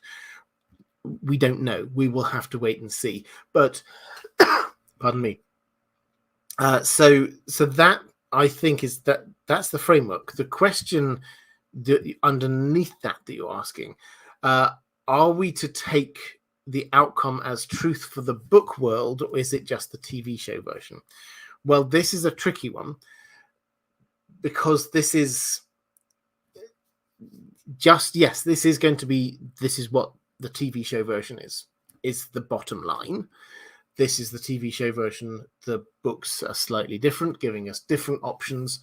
But it's possible that we could have a situation where an event, we see what happened. It's just that in world, the maester who was writing about that event didn't know that, and so was speculating about random other things. And that event happened, but it's not referenced in Fire and Blood. It's slightly meta way of doing things, but that's possible that they might handle it that way. And added to all of this, we get this strong message from George R. R. Martin that he viewed his role in production as being guardian of the canon and the canonicity of certain things. He's clearly not wanting this to be like what happened with Game of Thrones towards the end. He's wanting things to be staying close to what happened with the books. So are we to take him at his word that this is then going to be canon? I think we go with, from a book purist's perspective, we say that this is what happens, and what we see on the TV show is semi-canon. But I do quite like this idea that in-world, George R. R. Martin has created this in-world conceit that Fire and Blood is not actually just telling the story. Fire and Blood is an inaccurate telling of what happened. And that is what one of the meta points he is trying to make as a writer, which is history books do not always tell us the truth. So he is probably happy with this idea at a really conceptual level, that the TV show could show us what happened, and the book that he wrote is, although purportedly about the same thing, misrepresenting what happened. I think he would actually be okay with that. So it's quite a layered approach here. And I suspect most people will just end up with the much more straightforward and easy to show canon, not book canon, which is fair enough. I suspect I will probably default into that quite a lot myself as well. Eric Burden saying, "Hi, Robert. Hope all is well. We know dragons." It is. Thank you very much. We know dragons never stop growing. In the show, Drogon was big in the final seasons, and at that time he was around 7, 8 years old maximum. If that. Pardon me. How big do you think we will actually see dragons being in the show? We know Vhagar is supposed to be over 150 years old, and many of the other dragons are a lot older than Drogon was. Will we just see a bunch of extremely huge dragons flying around, or do you think they will be scaled down compared to Drogon's size for his age? I find this fascinating because this is almost calling into question how much the canonicity of Game of Thrones, the original show, because I think that Drogon, they made him much bigger than he probably should have been. That's the same sort of size. Personally, I imagine Vhagar. We're not told much about the size of Vhagar, other than Tyrion says that you could ride a horse down Vhagar's gullet because their skull is there in King's Landing. So that's the size of Vhagar. And Vhagar is going to be the biggest dragon we see. That you could ride a horse basically down down its neck. That's how big it is. The rest should be a lot smaller. Some of them will still be quite sizable, but a lot are literally just a few years old, so barely able to be ridden. Now, will they show us differences? They should show us huge difference. The dragons should be different colors, they should be different temperaments, and they should be very much different sizes. And they should, some of them will like other ones, some of them will hate other ones. They should have a personality of their own. Now, in Game of Thrones, they kind of veered. Drogon had its own personality, but the other two, often we couldn't really tell much of a difference until, the Night King showed his epic javelin skills, and which is not happening in the book. Just in case anyone was wondering, that was all made up just for the TV show. But I think that they will put a lot more effort into making sure that each of the dragons is individual in this TV show. And Thomas Kirschmacher saying different fires, though, they should do. So different dragons, as well as being different colors, they should have different color fire. So Valerian the Black Dread, his fire was black. And so it was black fire coming forth. This is magical stuff. This is black fire bursting forth. So that's the one of the other things to be looking out for, is that they've got different color fire coming out.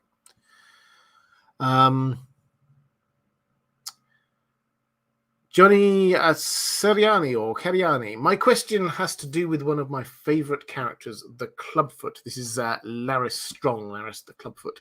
Can you explain where his loyalties were at different times throughout the dance, and how or when they might have changed? Now, he's also one of my favorite characters as well. Imagine a character who's a bit like Varys, in that he knows all of the ins and outs of the Red Keep, and you're never 100% sure where his true loyalties lie. He starts as being Master of Whisperers in Team Green. So he's on Team Green's side. And it seems to back this up by the fact that when the Greens lose King's Landing, he is the person who manages to spirit away the children, including Aegon II himself. He personally managed to take care and look after him and get him to safety. So on the face of it, he's Team Green. However, there's a throwaway line. I'm just trying to work out the way of saying this, but there's a throwaway line in Fire and Blood that says that Daemon Targaryen had a friend, a source, on the Green Council.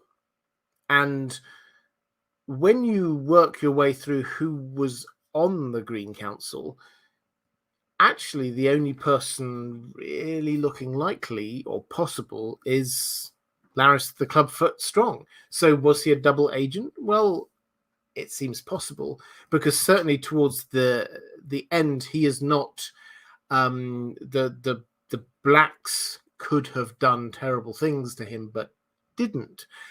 What I think we will find, though, and I kind of hinted at this a little bit more, is that whereas he seems to be trying to toe a very fine line, looking after his own safety, keeping himself in both camps, I think we will find him as being part of a triumvirate of characters, Tywin Lannister and Corlys Velaryon being the other ones, who we go all the way through Dance of the Dragons, two teams, Team Green, Team Black. They, I think, effectively form a new team. Team too tired of all this war. A team, let's just end this now. They, each of them, have been through huge amounts, and they just decide they want to end it. They get to the end point when the hour of the wolf, Cregan Stark comes down, and he wants to go and attack everybody who is out there opposing them. He is wanting to just march on Lannisport. He's wanting to attack Casterly Rock. And this group of people, Larys, Corlys, Thailand, and a few others, I'm sure, they managed to get the Ravens out first, saying, hey guys, quickly surrender, pledge fealty, and we can stop this war. And they did, so that by the time Cregan Stark was there about to issue an order to attack, to advance on his enemies, actually the enemies had already accepted defeat and put up their hands and sworn fealty, so he couldn't do it. The war, they forced the war to end at a time when there were people who definitely still wanted it to carry on. Yotafro, thank you so much for the super sticker. I didn't see a question attached. I see it now. Thank you very much. Saying, does Daemon truly love anyone other than himself? He for most of his time, just himself is my take. Daemon Targaryen, if you want a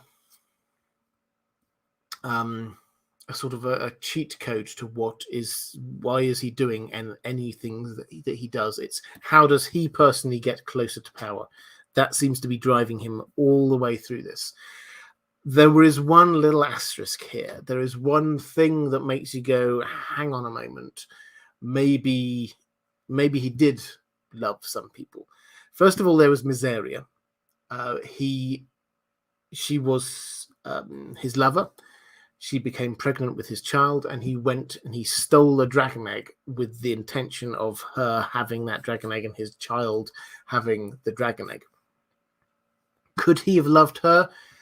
It's possible. They definitely remained close for quite some time afterward, but the dragon egg thing seems to me more about his child than Mysaria herself. And there is a hint at the end, more than a hint.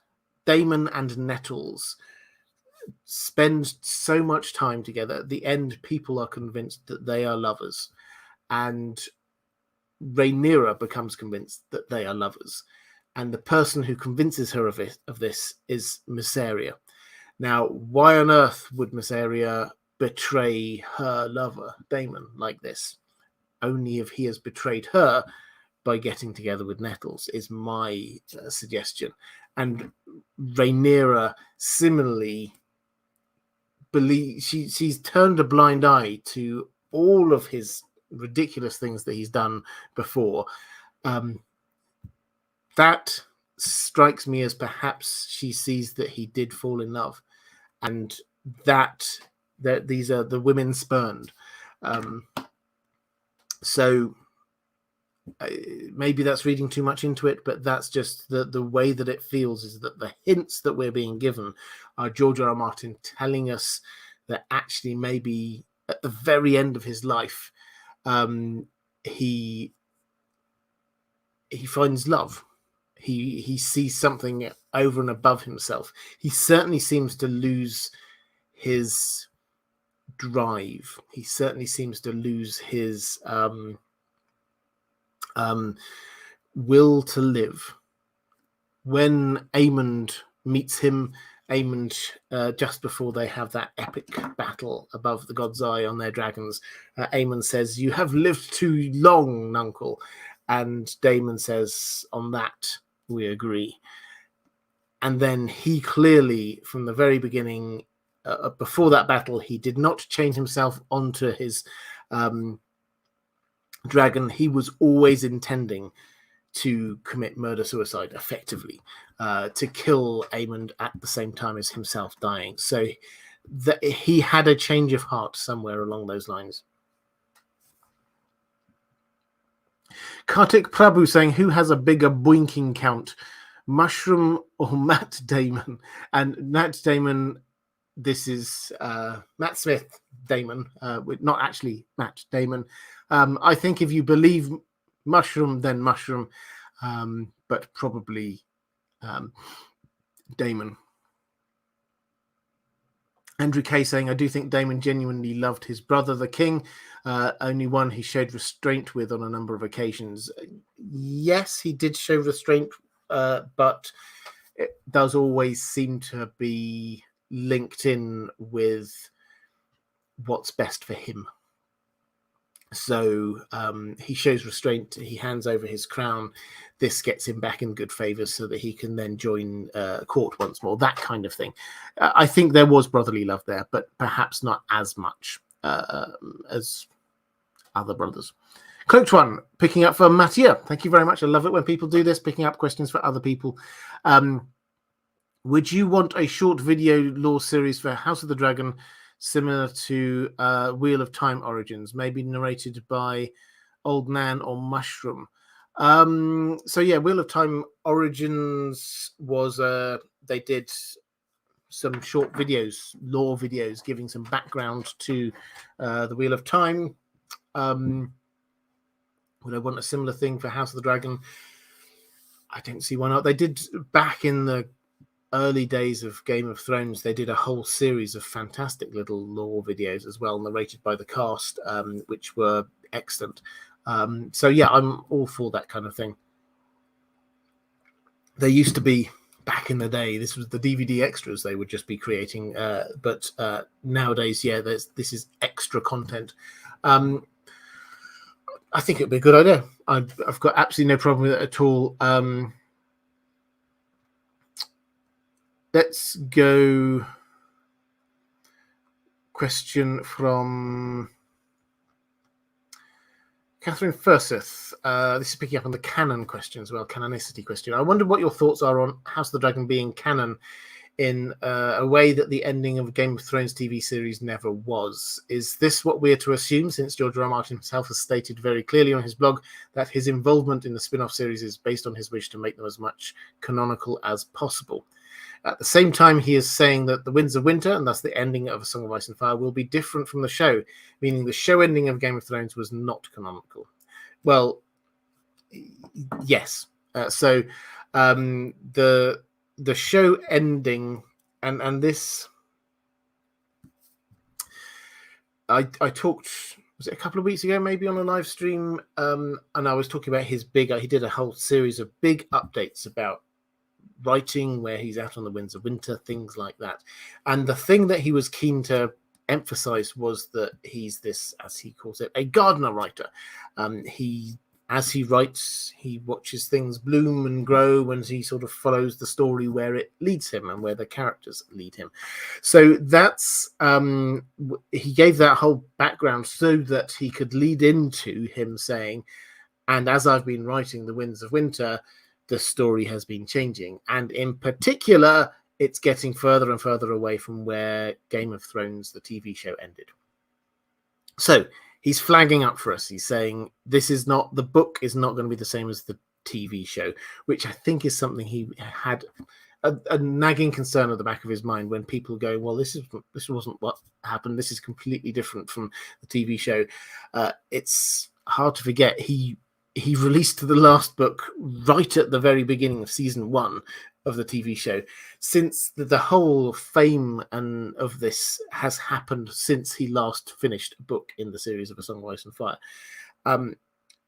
So where I was going to with that train of thought was the fact that the showrunners, when they had that handover meeting, which they seasons 4 and 5, they had George R. R. Martin took a big step back from Game of Thrones, and they had a handover meeting, and he told them over the course of 2 or 3 days how he was planning to end the books. This was a full big handover meeting, and what we knew was that there were divergences, and they were mostly, George R. R. Martin talked about this, that they were mostly butterfly effects from what had the decisions that had been made earlier on. So the moment you decide not to include Fagon as a character, that has a small change in early to mid seasons. So when Tyrion goes across Essos to end up at Meereen, he just doesn't travel with them down the river. Fine. Small change at that point. But the further in you go, Fagon then gets an army. He then invades Westeros. He's probably going to take King's Landing. That means that this is a completely different foe for Dany as she arrives. If foe they are, and this is going to be a hugely different story because of that very small change that was made earlier. So we thought that this was a lot of what the differences were going to be. But now we've discovered that since that handover meeting, George R. R. Martin has changed it again. So what we saw as an ending to Game of Thrones was an extrapolation from an ending to the story that George R. R. Martin has since changed. They are going to be very different. So is Game of Thrones, the TV show, not canon? Well, no, not in terms of the books. Definitely not canon. It's going to be very different from the books. TV show, that is canon. Where House of the Dragon, interestingly, is going to be is sort of halfway between the two, because George R. R. Martin is more involved in this. And it'll be intriguing the extent to which they are trying to play in to the TV show world rather than the book world. So we were talking about that dagger, the Valerian, what we call the cat's paw dagger, later Valerian steel dagger. That is, it has been confirmed, that is the same dagger that appears in Game of Thrones and is used first of all in the assassination attempt on Bran, and secondly at the end to kill the Night King. This is a very important dagger. How's it going to be used in House of the Dragon? It's still an important dagger in the books. It's there and it's a big plot point in book 1, but it's nowhere near as important. Are they going to play it up? Are they going to be playing into the TV show world? I think we just have to wait and see. Michael James, thank you very much for the super sticker. That's a fist bump. I do like that. Let's go to a question from, in fact, I've only got a couple more questions from my patrons. So, and now's a good time to drop some questions in the chat. I will get to as many questions as I can in the chat. 444 saying, so far, I still don't see any red flag for House of the Dragon. Same here. I really liked that the new showrunners decided to keep original names of the characters, even if they are similar or identical as others. I was never a fan of renaming Asha to Yara, and the first time I felt really concerned about the changes made in Game of Thrones was when I saw inside the episode where George R. R. Martin discusses that the show idea for Rob's wife was so different from Jane Westerling that he asked the showrunners to rename the character to Talisa. So, yeah, that's just an interesting anecdote. And as the further away from Game of Thrones we get in time, it does have to be said that the more we see the absence of George R.R. Martin's influence, particularly in the later seasons. The change from Asha to Yara. Now, this is something book fans noted. So Asha, the character Asha, was renamed Yara because the showrunners thought that it was too close to the name Osha. Asha and Osha. Osha, of course, the wildling who hangs around with Bran and Rickon in the first couple of books. So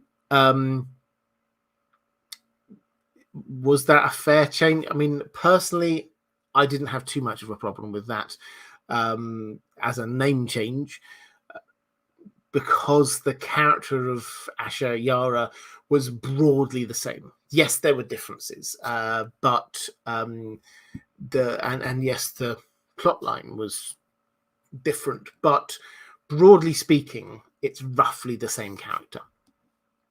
I had bigger problems when they kept the same name, but the character was completely different, which sounds like this was what George R.R. Martin was concerned about when Jane Westerling and Talisa. He just thought these have to be different characters.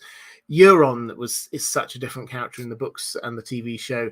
I had problems with that, and I think maybe they could have had a different name, but I don't know. That's just a personal preference thing.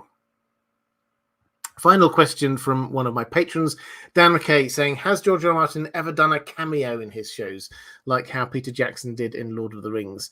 What kind of cameo walk-on character would you cast him as in the upcoming show? So has he done one? Yes, sort of. He did one in the pilot for Game of Thrones. So this was what we now have as episode 1 of season 1 of Game of Thrones. He did have a cameo. He was there in the background at the wedding of Drogo and Daenerys. He is dressed up as a Pentoshi merchant. And you can Google it. You can find some pictures of him. He's there in this wonderfully voluminous hat, these robes, and he's looking very, very happy with himself. So he was there, but you may well remember that the pilot had to be extensively reshot. The pilot for Game of Thrones was, I mean, I don't know whether it was not good, but it's locked, buried somewhere in the vaults of HBO, and hardly anyone has seen it. They refilmed almost all of it. There are a couple of scenes that stayed in, the most notable one being Robert and Ned down in the crypts at Winterfell. That scene they kept. They liked that scene. And interestingly, you can actually see, if you're staring at it, you can see there is actually a quality of video difference between that and the other scenes that surround it, because they upped their budget and bought better cameras or something.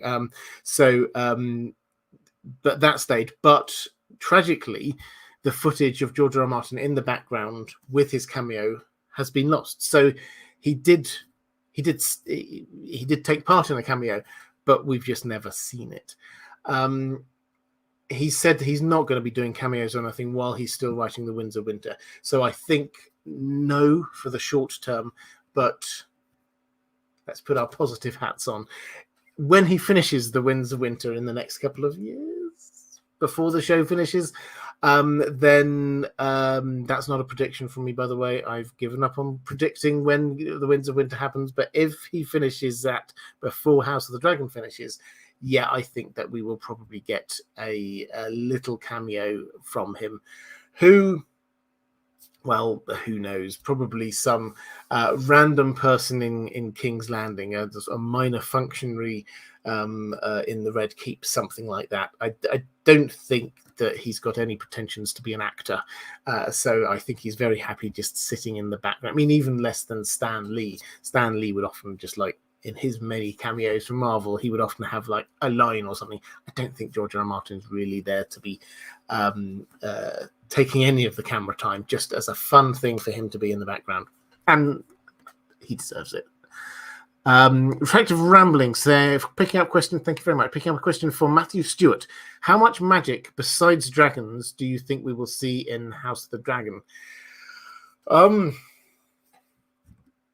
Interesting question. Not a lot, I think, is the answer. There are bits of magic rumored around there. Harrenhal, yes, possibly, but the big bits of magic there, Alice Rivers, happen after the dance is finished rather than during the dance. We get rumors that she was casting spells on people like Aemond. I don't think they will show it in quite that depth. Are there other moments of magic? The bit, slightly tangential, but the bit that I would love to see, and I'm sure many others would love to see as well, Adam Velaryon flies his dragon onto the Isle of Faces, lands down, apparently meets the children of the forest, chats with them for a while, and then flies off. There will be magic there, and I would love to see it. I don't think they'll show it. I don't think they'll show us they might show him landing on the Isle of Faces and then coming up again, but I don't think they'll show the actual interactions while he's there. Kaios Ballerina picking up thank you for Jacques Cote. How will the weird HBO news with Discovery takeover affect House of the Dragon? So I'm not really up to speed with this, I have to say. For those of us in the UK and a few other countries as well, we don't actually have HBO Max, anything like that here. HBO signed a deal for the UK market that they would be distributed through Sky Atlantic here. So that's how people in this country get to watch HBO stuff, and that deal has another couple of years to run, I think. So once that has finished, then whatever this rollout of HBO Max or whatever the plan was, that would impact on the UK as well. But for those who don't know anything about this, I'm not the oracle on this in any way, shape, or form, but there has been some form of merger between Paramount and HBO Max.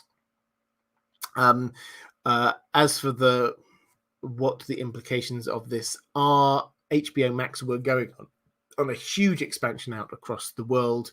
Will we still see that? I can't see that any business with the franchise like Game of Thrones that they have is not going to be pushing hard to be going out across the world. The bottom line is that every country in the world, you're going to be able to see House of the Dragon. So it's not going to affect anything there. How you get to see it may well be affected. It might be through a different service, but it will be made available everywhere because this is such a massive franchise, and there's literally no benefit for HBO, Paramount, anyone to say, you know what, we're now not going to distribute this. They've spent so much money on this. This is a lot of money. $20 million per episode, $200 million on this, plus another allegedly $50 million just buying the rights from George R. R. Martin. This is $250 million punt. This is an investment. This is a massive investment. This is probably the biggest single investment in the entire history of HBO in this show. They are going to be pushing this wide. However it happens, I do not know. I'm not an industry expert, but you will get to see it. Carlos Ballerina saying, thoughts on the model of Valeria we see? It seems not well suited to a society built around dragons. Will we get any substantial backstory on Valeria and its customs in House of the Dragon or the history of dragons? I think not. I think that they're going to keep this to focusing in on the dance and the family politics and the dragons and the Targaryens. They're not going to, they might mention Valeria a few times, but they're not going to show us the world of old Valeria. The best we can have, I think, will be a few hints here and there. The dragon names are often, we're told, Valerian gods. The Valerians gave up worshipping their gods when they came to Westeros. They took on, in theory at least, the faith of the Seven, in not much practicing of it, but in theory at least. And we will get what looked like in one of the trailers, Daemon and Rhaenyra marrying each other in some sort of blood ritual, which presumably is some kind of Valerian marriage ceremony or something. So I think what we will get is a few bits of the culture which have dripped down to contemporary Targaryen culture, rather than any sort of flashbacks to Valyria itself or big bits of history and lore. I think we will get, and also we will get some bits of information that we don't get in Game of Thrones about dragon handling, management, how that operates. So, for example, in Fire and Blood, we hear about saddles and chains for dragons. Dany doesn't have any of that. She doesn't really have that knowledge, but we will get some of this information in House of the Dragon, and that will have come down from Valyria. But as for substantial backstory, no. Reflective rambling picking up for Brendan Aleshko, first time chatter. Well, welcome, Brendan. Are there any characters you could see having a bigger or smaller role than they had in the books? Yeah, a lot of them will get bigger roles. And this is partly because of the fact that it's easy to we talk about this being an adaptation of the books. This is couple of hundred pages or so of text, and so that's being expanded out into, already we've got over 10 hours of TV, and I don't know how many seasons we're going to end up with, but at least 2 more of the same. We're going to have 30, maybe 50 hours of TV from a couple of hundred pages of book. And that will require a lot of beefing up of almost all of the characters. There are some characters who get mentioned actually surprisingly little in the books, like Miseria. She is mentioned, she is there, we know what happened to her, but she operates in the shadows, so we don't see and hear much of her. So I think we will get more from characters like that. And there will be some characters who we don't talk about that much, but will become quite important, like Tyland Lannister, for example. We don't, when we're talking about who are the main characters in the Dance of the Dragons, we don't think about him because he's the boring bureaucrat behind all of this. But he's crucially important to how the entire Civil War developed. His decision moving the money from the royal treasury into 4 different places, so that when the Blacks took King's Landing, the money was gone. That was absolutely crucial in how the war ended, because that was what led to Rhaenyra's downfall.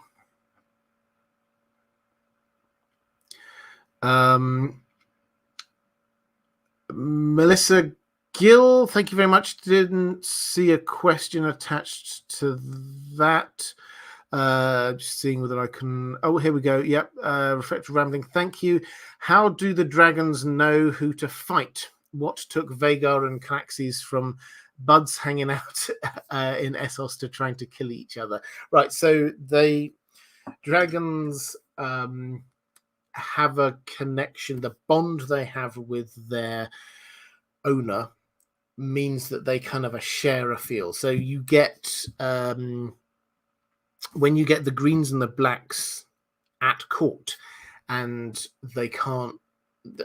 This is before the whole thing blows up, but there are tensions. What you read in Fire and Blood is that people notice that the dragons of the two sides started kind of like snapping and snarling at each other when they were sort of like passing by. They were picking up on what was going on. So they do have personal memories. It would appear the dragons of Jaehaerys and Alicent's, that's quite a touching moment in Fire and Blood when they're there, and it's a sort of a are you really dead? And then but so the dragon, there is memory and bond between dragons, but ultimately it's driven by who is riding them and who has that bond, because it's not just okay, now you're in my control and you do exactly what I want. This is at a deeper, more primal, emotional level. So I think that's all my questions from my patrons. I'm just going to have a quick flick through. So Vermithor, yes, this is what I was talking about. Vermithor and the Silverwings seem the only ones who transcend the dragon bond, usually about loyalty shifts. Loyalty shifts take over. Yeah, absolutely. I'm interested in, this is Shikuba saying, I'm interested in the Tullys. They participate and win 3 major battles.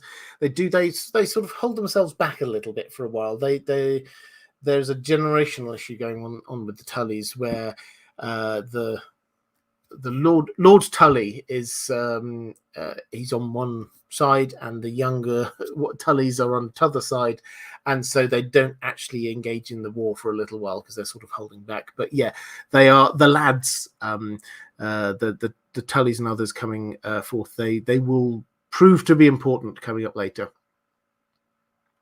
Dakota Russell saying, my favorite content creator for Game of Thrones, and your Travelers series is amazing. Thank you very much indeed. Andrew Case saying, seems quite a few hints on future adaptations. Valyria and Nymeria seem briefly hinted at. Corlys, obviously.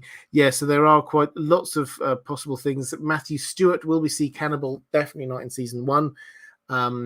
Maybe in season 2 would be my guess. There are a lot of dragons, but yeah, we'll have to wait and see.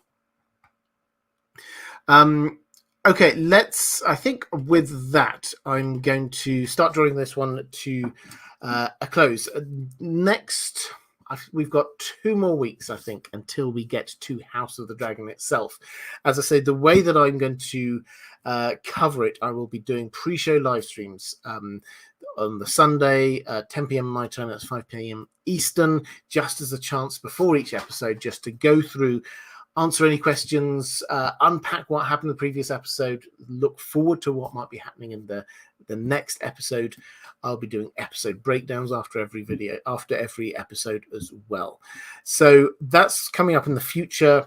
In the short term, I've got a couple more live streams before that. I might make them, unless something big comes up, in which I will cover them. I'll probably make them open Q&A so people can ask about whatever they want, really, just in the build-up. We've got a lot of stuff going on. Patrons, thank you again.